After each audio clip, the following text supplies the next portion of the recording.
You were in the House from 2003 to 2012.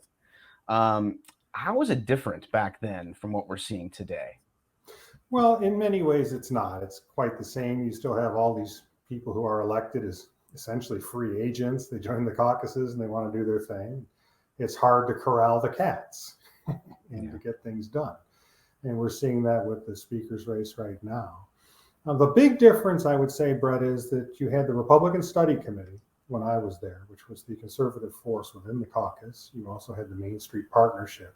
The Main Street Partnership has generally dwindled away to a large extent. Those were the moderates.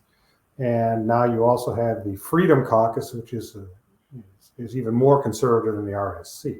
So I think that was the big structural change within the House Republican caucus that has occurred since my departure. Mm-hmm. Yeah, it's a different place. You think about like the Tea Party and sort of what's taken place since you've been there. I guess that probably started when you were there. Was that like 08 or something? Oh, the Tea Party. This Tea Party started when I was there. I remember it distinctly, and I remember taking to the floor because you could see what was going to happen.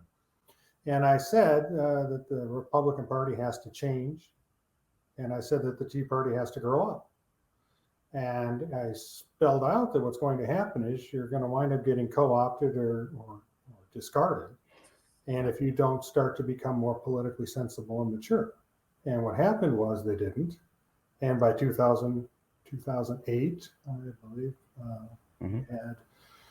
you had McCain was our nominee. And then by 2012, you had Mitt Romney as our nominee. And what happened to the Tea Party? I remember sitting there while a lot of the Tea Party, quote unquote, electeds were coming in the door. And their first concerns were not about how to reduce government power and control over our lives, but instead what offices they have and what committees they'd be on. They were co-opted from the beginning when they came in the door.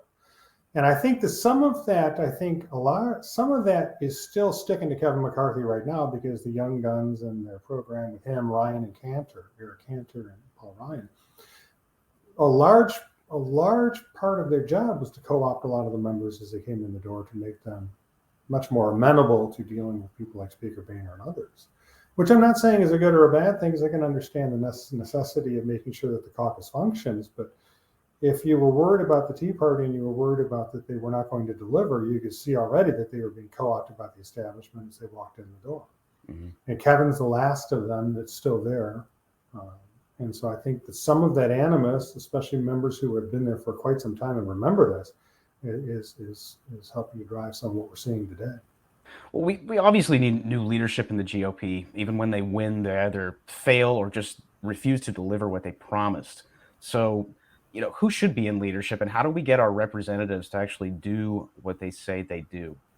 Well, you have to understand that these are people who get elected by their districts. They get to win a primary to be the standard bearer of the Republican Party. They then win a general election, some in safe seats, some in swing seats. And when they get there, they want to do the best that they can to get reelected and to serve their constituents, hopefully in reverse order. Right. But in the final analysis, when you're looking at a caucus leadership, what has to happen is it's not something that happens immediately. It happens over time.